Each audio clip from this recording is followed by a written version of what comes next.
lei da vida de Jack London, o velho Coscos apurou os ouvidos. Embora a sua visão se tivesse apagado há muito, a audição permanecia afiada e o menor som penetrava naquela mente vacilante que ainda resistia. Aquela era a voz da neta, praguejava contra os cães enquanto lhes batia para os forçar a entrar nos arreios. Estava demasiado ocupada para desperdiçar um pensamento com o avô frágil, sentado ali sozinho na neve e desamparado. O acampamento tinha de ser levantado. O longo trilho aguardava e o dia curto urgia. Era a vida que a chamava, não a morte. Quanto a ele, o fim estava agora muito próximo.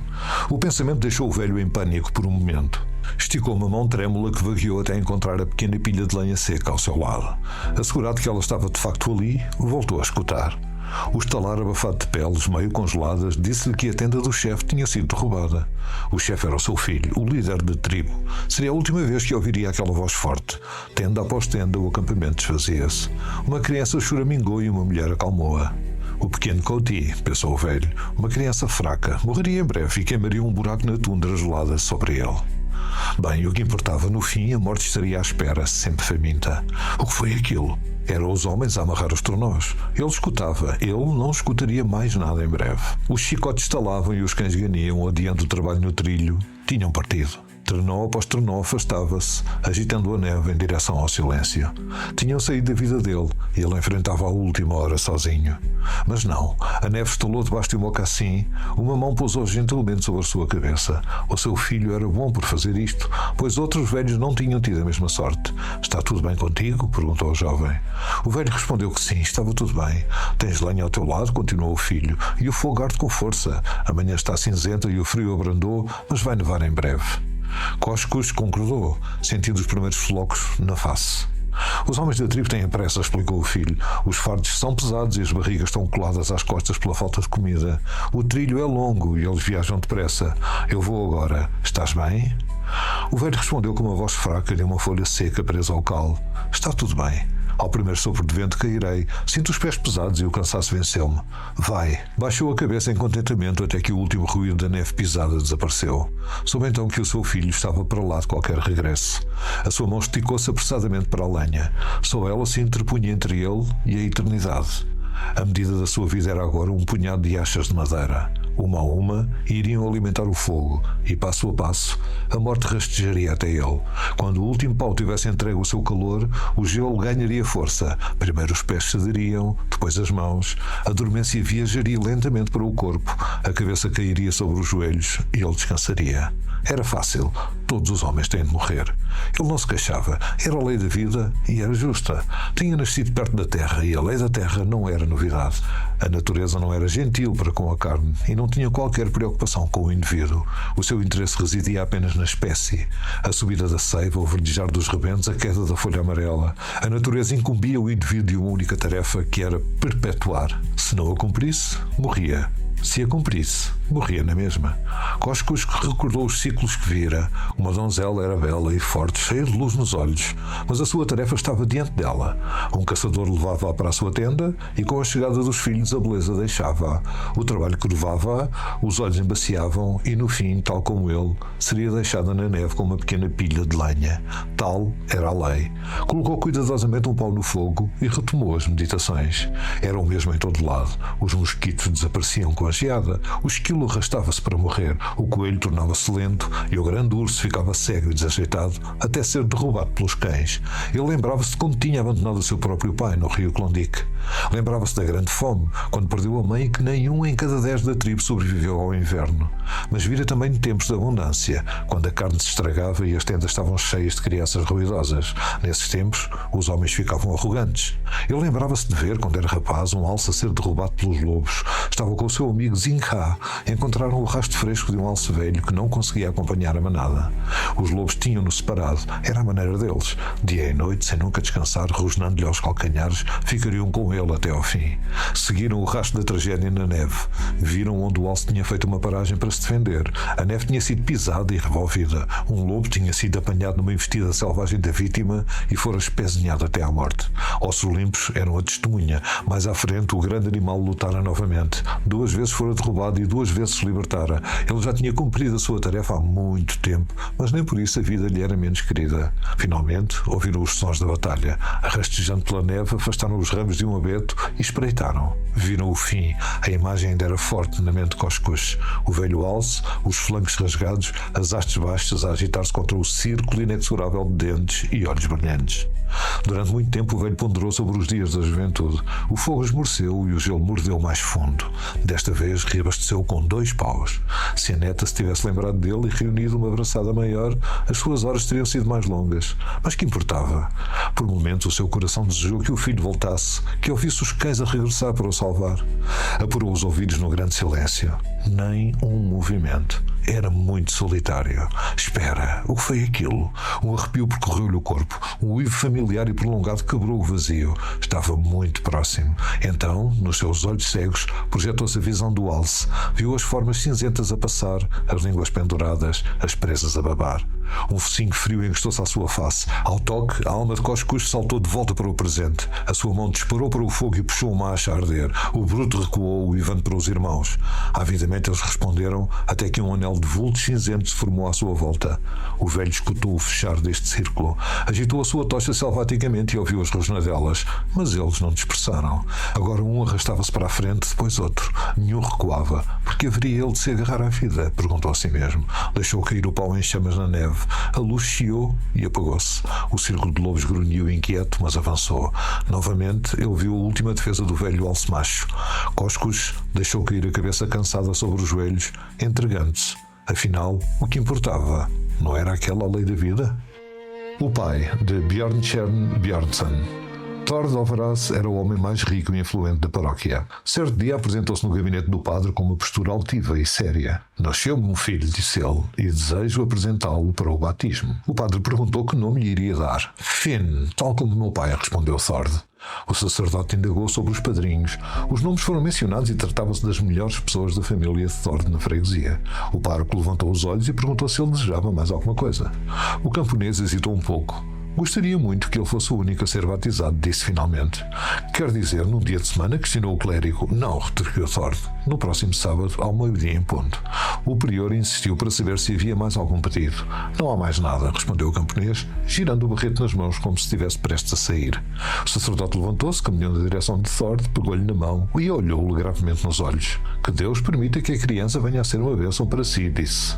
16 anos depois, Thord estava mais uma vez no gabinete do padre.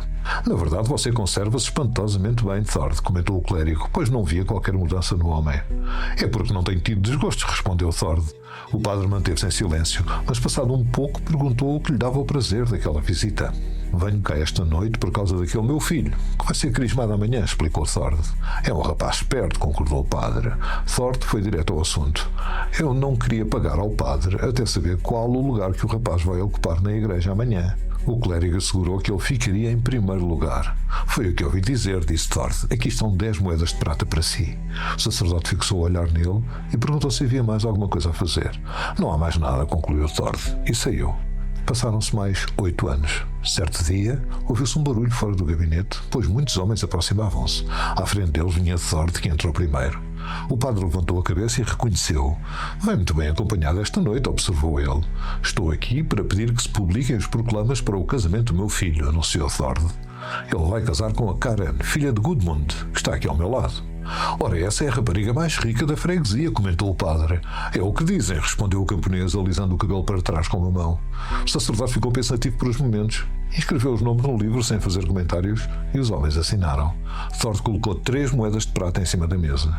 Só tenho direito a uma, avisou o padre. Eu sei isso muito bem, retorquiu Thord, mas ele é o meu único filho e eu quero fazer as coisas com grandeza. O clérigo aceitou o dinheiro e notou que aquela era a 3ª vez que Thord ali ia por causa do filho. Mas agora terminei a minha parte com ele, disse Thord. Fechou a carteira, despediu-se e foi-se embora, seguindo lentamente pelos outros homens. 15 dias depois, pai e filho atravessavam o lago a remos. Era um dia calmo e sereno e iam tratar dos preparativos para o casamento. Este banco não está seguro, disse o filho, e levantou-se para endireitar o assento. No mesmo instante, a tábua onde ele se apoiava escorregou debaixo dos pés. Ele abriu os braços, soltou um grito e caiu borda fora. Agarra isto, gritou o pai, saltando e estendendo-lhe o remo. Mas mesmo depois de um grande esforço, O corpo ficou rígido. Espera um momento, gritou o pai e começou a arrumar na direção do filho. Então o corpo do rapaz virou-se de costas, olhou longamente para o pai e afundou-se. Thord mal podia acreditar. Manteve o barco parado e olhou fixamente para o local onde o filho tinha desaparecido, como se ele tivesse forçosamente de vir à superfície. Subiram algumas bolhas, depois mais outras, e finalmente uma bolha grande que rebentou. Depois o lago ficou ali tão liso e brilhante como um espelho novamente. Durante 3 dias e 3 noites, as pessoas viram o pai a remar às voltas do mesmo sítio, sem comer nem dormir. Estava a dragar o lago à procura do corpo. Perto da manhã do 3º dia, encontrou-o. Levou-o nos braços colina acima até à sua quinta. Teria passado cerca de 1 ano desde esse dia. Numa noite tardia de outono, o padre ouviu alguém na rua a tentar encontrar o trinco. Abriu a porta e entrou um homem alto e magro, de corpo curvado e cabelos brancos. O padre olhou longamente antes de o reconhecer. Era Thord. Anda a pé por estas horas? Perguntou o padre, parado à frente dele. Ah, sim, já é tarde, disse Thord, e sentou-se. O padre sentou-se também, como se estivesse à espera. Seguiu-se um longo silêncio. Por fim, Thord falou. Trago algo comigo que gostaria de dar aos pobres, disse ele. Quero que seja investido como legado em nome do meu filho. Levantou-se, colocou algum dinheiro na mesa e voltou a sentar-se. O padre contou as notas. É muito dinheiro, disse o clérigo. É metade do valor da minha quinta, explicou Thord. Vendia hoje. O padre ficou muito tempo em silêncio. Por fim, perguntou com suavidade o que ele te ensinava a fazer agora. Algo melhor, respondeu Thord. Ficaram ali sentados, Thord com os olhos baixos e o padre com os olhos fixos nele. De repente, o padre disse lenta e suavemente: acho que o seu filho acabou por lhe trazer uma verdadeira bênção. Thord levantou o olhar. Sim, eu próprio penso assim, concordou ele enquanto 2 grandes lágrimas lhe corriam lentamente pelas faces. Os Olhos dos Pobres, de Charles Baudelaire. Ah, queres saber a razão do meu ódio de hoje?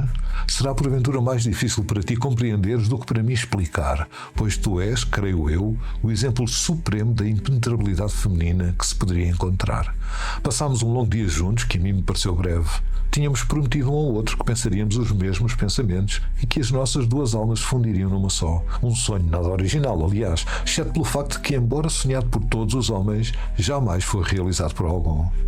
Ao cair da noite, sentindo-te fatigada, sentaste-te na esplanada de um café novo, na esquina de uma nova avenida, num local ainda cheio de caliça, mas já a exibir orgulhosamente os seus esplendores inacabados.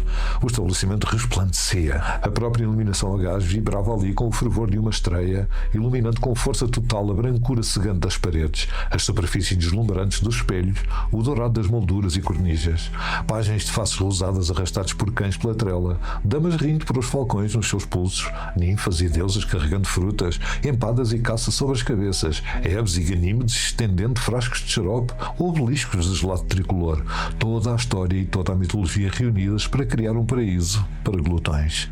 Diante de nós, plantado na calçada, estava um homem de cerca de 40 anos, de rosto cansado e barba grisalha, segurando um menino pela mão e carregando no outro braço uma criança demasiado fraca para andar. O pai cumpria o papel de ama, trazendo a prole para um passeio noturno. Vestiam todos trapos. As 3 faces mantinham-se extraordinariamente sérias e os 6 olhos fitavam um novo café com uma admiração fixa e idêntica, apenas matizada pela idade de cada um. No olhar do progenitor lia-se: que beleza, que beleza! Dizia que todo o ouro do pobre mundo veio parar a estas paredes. O olhar do rapaz exclamava: que beleza, mas esta é uma casa onde só entra gente que não é como nós.